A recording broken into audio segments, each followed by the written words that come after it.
یہ قرآن ایک بابرکت کتاب ہے جسے ہم نے آپ صلی اللہ علیہ وسلم پر نازل کیا تاکہ لوگ اس پہ غور اور فکر کریں اور تاکہ اہل فہم اس سے نصیحت حاصل کریں۔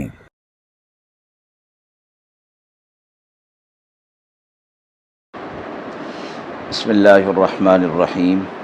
السلام علیکم ورحمۃ اللہ وبرکاتہ۔ ناظرین کرام، درس قرآن مجید کے آج کے اس پروگرام میں ہم سورہ ابراہیم کی آیت نمبر 30 تا 34 کا ترجمہ اور تفسیر پیش کر رہے ہیں، اور آخر میں پوچھے گئے سوال کا جواب ہوگا۔ اعوذ باللہ من الشیطان الرجیم، بسم اللہ الرحمن الرحیم۔ وَجَعَلُوا لِلَّهِ أَندَادًا لِيُضِلُّوا عَن سَبِيلِهِ قُلْ تَمَتَّعُوا فَإِنَّ مَصِيرَكُمْ إِلَى النَّارِ قُلْ لِعِبَادِيَ الَّذِينَ آمَنُوا يُقِيمُوا الصَّلَاةَ وَيُنْفِقُوا مِمَّا رَزَقْنَاهُمْ سِرًّا وَعَلَانِيَةً مِّن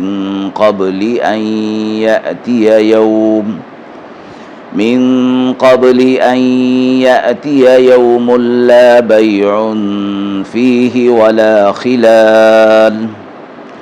الله الذي خلق السماوات والأرض وأنزل من السماء ماء فأخرج به من الثمرات رزقا لكم وسخر لكم الفلك لتجري في البحر بأمره وسخر لكم الأنهار وسخر لكم الشمس والقمر دائبين وسخر لكم الليل والنهار وآتاكم من كل ما سألتموه وَإِن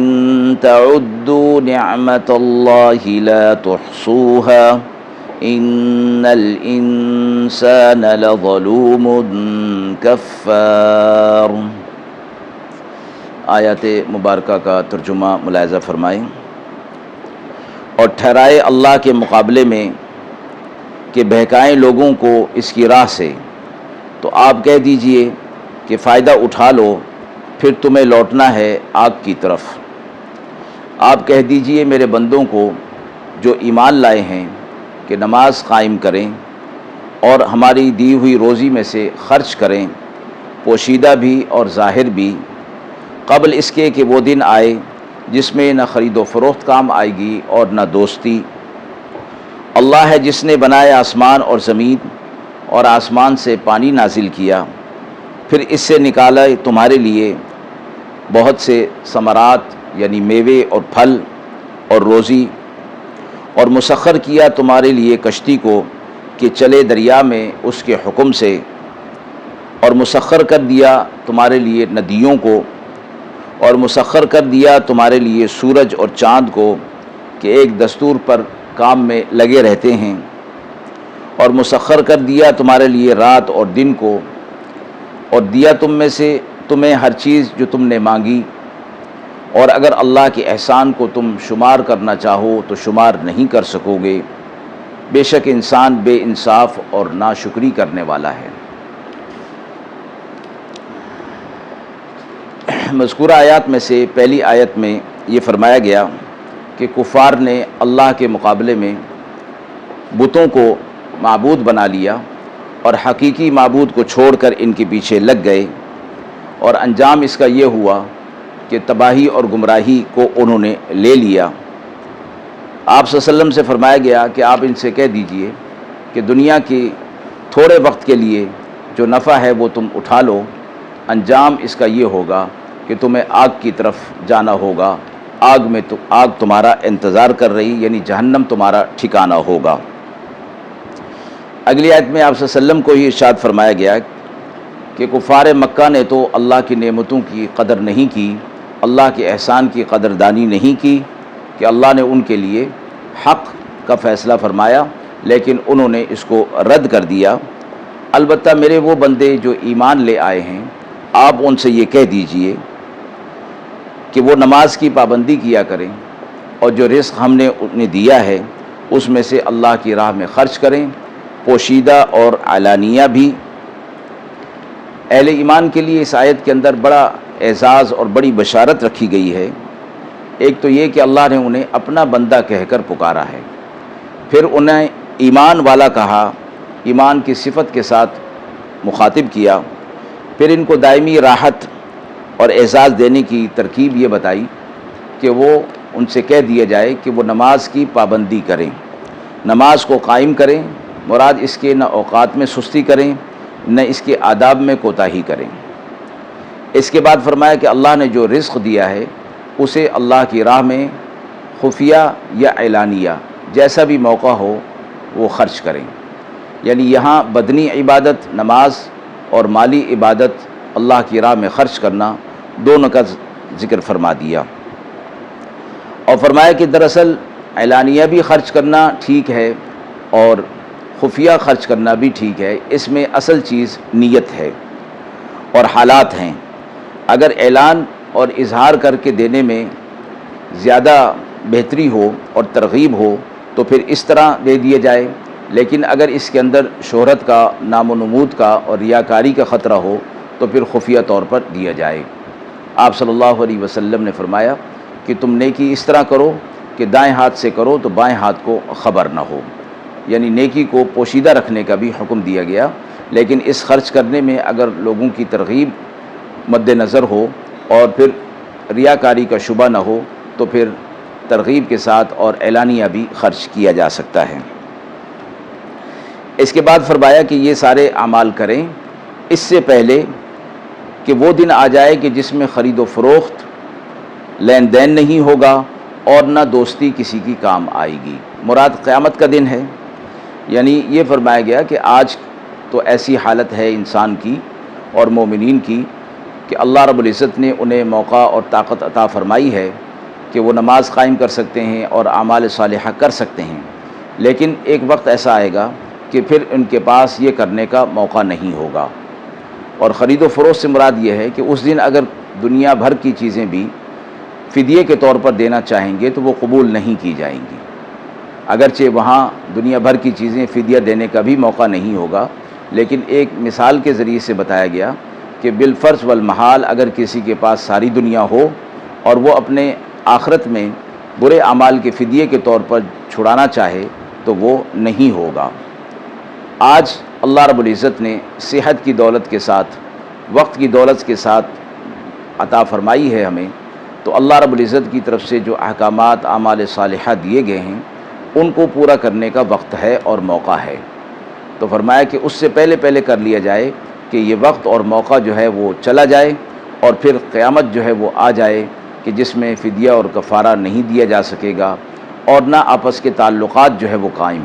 کام آئیں گے۔ جس طرح کہ دنیا کے اندر کچھ اور نہ ہو تو تعلقات سے بھی کام چلا لیا جاتا ہے، لیکن فرمایا کہ آخرت میں یہ تعلقات کام نہیں آئیں گے بلکہ یہ دنیا ہی کے لیے ہیں، لہٰذا وقت سے پہلے صحت کی حالت کے اندر سارے اعمال صالحہ کو ادا کرنے کی پوری بھرپور کوشش ہونی چاہیے۔ اس سے اگلی آیت کے اندر یہ فرمایا کہ اللہ رب العزت نے جو بڑی نعمتیں جو مشاہدے کے اندر آتی ہیں کہ آسمان سے پانی کا برسنا، سورج چاند کا نکلنا، تاروں کا چلنا، اور پھر اس کے ذریعے سے دن اور رات کا آنا، سمندر کے اندر کشتیوں کا چلنا، تو فرمایا کہ یہ اللہ کی طرف سے تمہارے لیے نعمتیں ہیں اور اللہ نے انہیں تمہارے لیے مسخر کر دیا ہے۔ اور مسخر کرنے کا مطلب یہ نہیں کہ اللہ نے انہیں تمہارے اختیار میں دے دیا، بلکہ مسخر کرنے کا مطلب یہ ہے کہ اللہ نے انہیں تمہارے فائدے کے کام میں، تمہاری مصلحت کے کام میں ان کو لگا دیا ہے۔ سورج اور چاند کا چلنا، آسمان سے پانی کا برسنا، یہ اللہ رب العزت کی حکمت اور مشیت کے تحت ہوتا ہے، لیکن ہوتا سارا انسان کے فائدے کے لیے ہے۔ اسی طرح سمندروں کے اندر، دریاؤں کے اندر کشتی کا چلنا، یہ بھی انسان کے بس کی بات نہیں کہ اپنی مرضی سے اس کو چلا سکے، اللہ نے فرمایا کہ اللہ کے حکم سے یہ چل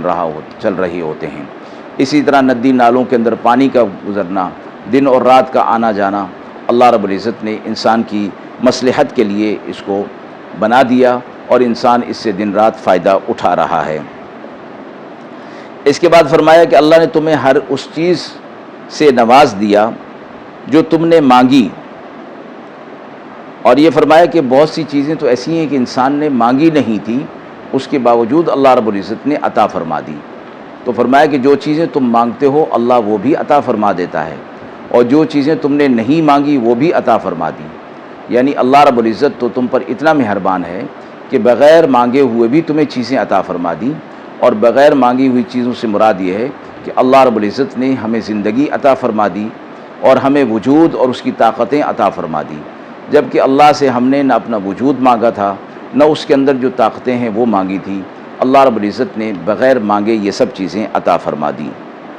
اس کے بعد معان فرمایا کہ تم اللہ کی نعمتوں کو اگر شمار کرنا چاہو تو شمار نہیں کر سکتے۔ اللہ نے اتنی نعمتیں دے دی، اتنی نعمتیں دے دی کہ ساری انسانیت بھی مل کر اللہ کی نعمتوں کو شمار کرنے میں لگ جائیں تب بھی اللہ کی نعمتوں کو وہ شمار نہیں کر سکیں گے۔ اور آخر میں فرمایا کہ اللہ تو تمہارے اوپر اتنا مہربان اور بے شمار نعمتیں تمہیں دے دیں، لیکن انسان جو ہے وہ ظالم بھی ہے اور ناشکرا بھی ہے۔ اللہ کی فرما برداری کے اندر اس کو لگ جانا چاہیے، لیکن یہ اس چیز کی عظمت کو، اللہ کی عظمت اور احسان کو مانتا نہیں ہے اور ناشکری کرنے لگ جاتا ہے، اپنی جان پر گناہ کر کے ظلم کرنے میں مصروف ہو جاتا ہے۔ آیت کے حوالے سے سوال پوچھا گیا ہے، کیا قیامت کے دن کسی کی دوستی کسی کے کام آ سکے گی؟ آیت کے حوالے سے یہ فرمایا گیا کہ قیامت کے دن کسی کی دوستی کسی کے کام نہیں آئے گی، اور یہاں مراد وہ کفار کی طرف اشارہ ہے کہ جو دنیا کے اندر ایک دوسرے کے کام آتے ہیں اور دوستی کے ساتھ کام چلاتے ہیں، آخرت میں یہ دوستی ان کے کام نہیں آئے گی۔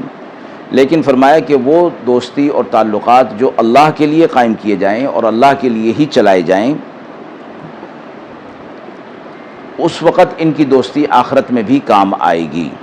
اللہ کے نیک اور مقبول بندے دوسروں کی شفاعت کریں گے،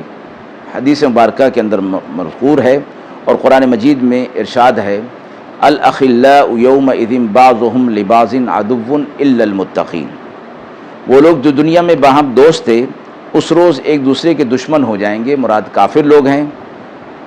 کہ اگر یہ چاہیں گے کہ دوست پر اپنا گناہ ڈال کر خود بری ہو جائیں، لیکن متقی لوگ جو ہوں گے وہ اس سے مستثنیٰ ہوں گے۔ اہل ایمان اور اہل تقوی وہاں بھی ایک دوسرے کی مدد شفاعت کے ذریعے سے کر سکیں گے، کیونکہ ایک دوسرے کی شفاعت اور ایک دوسرے کی دوستی وہاں کام آئے گی۔ جیسے آپ صلی اللہ علیہ وسلم کی حدیث مبارکہ ہے کہ دنیا کے اندر جو شخص جس کے ساتھ محبت رکھتا ہوگا آخرت میں وہ اسی کے ساتھ ہوگا، اور جو اللہ کے لیے محبت رکھے گا اور تعلق رکھے گا، یہ محبت اور تعلق آخرت میں بھی ان کے کام آنے والا ہے۔ وآخر دعوانا ان الحمد للہ رب العالمین۔